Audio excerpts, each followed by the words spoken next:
2012ஆம் ஆண்டு நவம்பர் மாதம் நள்ளிரவு 2 மணி அளவில் விசாகப்பட்டினத்தில் திருமண நிகழ்வு ஒன்றில் பங்கு கொண்டு ஸ்ரீகாகுளம் திரும்பிக் கொண்டிருந்த தெலுங்கு தேசம் கட்சி எம்பி கிஞ்சரபாபு எர்ரா நாயுடு பயணித்த கார் ஆயில் டேங்கர் மோதி விபத்துக்குள்ளானது. சிகிச்சை பலனின்றி உயிரிழந்தார் எர்ரா நாயுடு.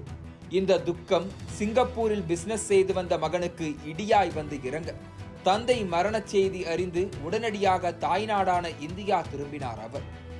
கட்சியிலும் ஆட்சியிலும் தந்தை விட்டுச் சென்ற வெற்றிடத்தை நிரப்ப முடிவு செய்து அரசியலில் கால் பதித்தார். அன்று தொடங்கிய அவரது அரசியல் பயணம் இன்று இந்தியாவின் இளம் மத்திய அமைச்சராக உச்சம் தொட்டிருக்கிறது. ஒரே இரவில் மாறிய வாழ்க்கை என்பதை கதைகளிலும் திரைகளிலும் இதுவரை பார்த்திருப்போம். நிஜத்தில் அந்த வாழ்க்கையை வாழ்ந்து கொண்டிருக்கும் நபர்தான் கிஞ்சராபு ராம்மோகன் நாயுடு. 1987ஆம் ஆண்டு அக்டோபர் மாதம் 18ஆம் நாள் ஸ்ரீகாகுளம் மாவட்டத்தில் நிம்மடா கிராமத்தில் பிறந்தவர்தான் ராம்மோகன் நாயுடு. தந்தை எர்ரா நாயுடு, தாயார் விஜயகுமாரி. ஆரம்ப கல்வியை சொந்த மாவட்டத்திலேயே படித்தவர். மேல்நிலை படிப்பை டெல்லி ஆர்கேபுரத்தில் இருக்கும் டெல்லி பப்ளிக் பள்ளியில் பயின்றார். அதன் பின்னர் அமெரிக்காவில் இருக்கும் பர்டு பல்கலைக்கழகத்தில் மின் பொறியியலில் பட்டம் பெற்றவர். லாங் ஐலாந்து பல்கலைக்கழகத்தில் வணிக நிர்வாகத்தில் முதுகலை பட்டம் பெற்றார். அப்பா ஒரு அரசியல்வாதி. தெலுங்கு தேசம் கட்சியின் சார்பாக எம்பியாக இருப்பவர். 1996-98 காலகட்டத்தில் மத்தியில் ஐக்கிய முற்போக்கு கூட்டணி அரசில் அமைச்சராகவும் பொறுப்பு வகித்தவர். தெலுங்கு தேசம் கட்சியின் முகமாக மாநில அளவில் சந்திரபாபு நாயுடு இருந்தது போல தேசிய அளவில் இருந்தவர் எர்ரா நாயுடு. அது மட்டும் இல்லாமல் எர்ரா நாயுடுவின் சகோதரர் கிஞ்சராபு அச்சன் நாயுடு ஆந்திரா சட்டமன்றத்தின் எம்எல்ஏவாக இருந்தவர். இப்படி அப்பா சித்தப்பா இருவரும் அன்று ஆந்திராவில் அசைக்க முடியாத அரசியல் ஆளுமைகளாக இருந்ததாம். ராம்மோகன் நாயுடுவின் அரசியல் என்ட்ரி ஒன்றும் அவ்வளவு கடினமாக இல்லை. ஆனால் அரசியலில் இருந்து விலகியே இருக்க நினைத்தவர் படித்து முடித்து சிங்கப்பூரில் பிசினஸ் செய்து வந்தார். காலம் போடும் கணக்கை யாரால் கணிக்க முடிந்திருக்கிறது? 2012ஆம் ஆண்டு நவம்பர் மாதம் கார் விபத்தில் மரணமடைந்தார் எர்ரா நாயுடு. தன் வலது கரத்தையே இழந்ததாக வருத்தம் தெரிவித்தார் சந்திரபாபு நாயுடு. தந்தை விட்டுச் சென்ற கடமைகளையும் பொறுப்புகளையும் தன் தோளில் ஏற்றார் ராம்மோகன். அதே ஆண்டு தெலுங்கு தேசம் கட்சியில் தன்னை இணைத்துக் கொண்டார். கட்சியில் சேர்ந்த 2 ஆண்டுகளில் வந்தது மக்களவை தேர்தல். தன் தந்தைக்கு 4 முறை வெற்றியை பெற்றுக் கொடுத்திருந்த ஸ்ரீகாகுளம் தொகுதியில் களமிறங்கினார் ராம்மோகன் நாயுடு.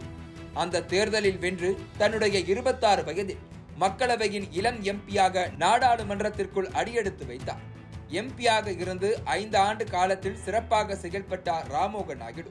2018ஆம் ஆண்டு தெலுங்கு தேசம் கட்சி மோடி அரசுக்கு எதிராக நம்பிக்கையில்லா தீர்மானம் தாக்கல் செய்த போது அவரது சீற்றமான பேச்சு அதிக கவனத்தை பெற்றது.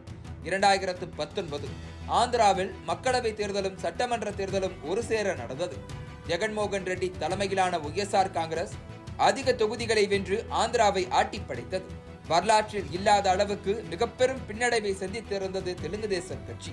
2014 தேர்தலில் மக்களவையில் 15 தொகுதிகளை வென்றுகிருந்த தெலுங்கு தேசம் 2019 தேர்தலில் 3 தொகுதிகளில் மட்டுமே வென்றுகிருந்தது.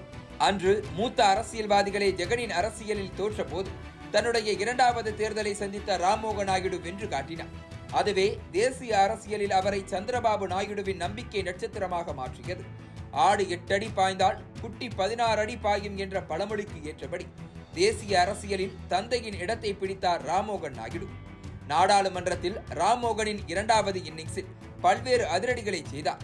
வேளாண்மை, உணவு பதப்படுத்துதல், ரயில்வே, உள்துறை ஆகிய துறைகளின் நிலைக்குழு உறுப்பினராக இருந்தார். குறிப்பாக பெண்களுக்காக பலமுறை நாடாளுமன்றத்தில் குரல் எழுப்பினார். மாதவிடாய் கால சுகாதாரம் குறித்து விழிப்புணர்வு ஏற்படுத்த வேண்டும், சானிட்டரி நாப்கின்களுக்கு போடப்படும் ஜிஎஸ்டி வரி நீக்கப்பட வேண்டும் என்று தொடர்ந்து வலியுறுத்தி வந்தார். அதோடு இளைஞர் முகமாகவும் வலம் வந்தவர் இளம் தலைமுறையினருக்கு அரசியல் அறிவை மேம்படுத்த தன்னுடைய நாடாளுமன்ற தொகுதியில் இன்டர்ன்ஷிப் வாய்ப்பும் கொடுத்து வந்தார். நாடாளுமன்றத்தில் சிறப்பாக பணியாற்றியதற்காக சன்சாத் ரத்னம் கொடுத்து கௌரவிக்கப்பட்டார். 2023ஆம் ஆண்டு செப்டம்பர் மாதம் ஆந்திராவின் அரசியல் களத்தை புரட்டி போட்டது ஒரு சம்பவம். ஜெகன்மோகன் ரெட்டியின் உத்தரவால் அதிரடியாக கைது செய்யப்பட்டார் சந்திரபாபு நாயுடு. தலைவனின் கைதை கண்டு கொந்தளித்தனர் தொண்டர்கள். அந்நேரத்தில் சந்திரபாபுவின் மகன் நர லோகேஷ் தந்தைக்காக களத்தில் இறங்கினார். தனியாளாக போராடி கொண்டிருந்தவருக்கு தளபதியாக உடன் நின்றார் ராம்மோகன் நாயுடு. 2024 மக்களவைத் தேர்தலிலும் ஸ்ரீகாக்குளம் தொகுதியில் போட்டியிட்டார் ராம்மோகன் நாயுடு. இம்முறை 61 விழுக்காடு வாக்குகள் பெற்று 3வது முறையாக இத்தொகுதியில் வெற்றி கொடியை நாட்டியவருக்கு மற்றுமொரு லாட்டரி அடித்தது. தனிப்பெரும்பான்மை பெறாத காரணத்தால் கூட்டணி கட்சிகளின் ஆதரவோடு ஆட்சி அமைக்க வேண்டிய நிர்பந்தம் ஏற்பட்டது பாஜகவிற்கு. அதன் பலனாக தெலுங்கு தேசம் கட்சியில் இருந்து 2 எம்பிக்களுக்கு அமைச்சராகும் வாய்ப்பு கிடைத்தது. அன்று நர லோகேஷுக்கு ஆதரவாக நின்ற ராம்மோகன் நாயுடுவுக்கு விமான போக்குவரத்து துறை அமைச்சர் பதவி வழங்கப்பட்டது. தனது 36வது வயதில் அமைச்சராக பொறுப்பேற்றிருக்கிறார் ராம்மோகன் நாயுடு. மோடி அமைச்சரவையில் இதுவரை இவ்வளவு இளம் வயதில் யாருக்கும் அமைச்சர் வாய்ப்பு கிடைத்ததில்லை.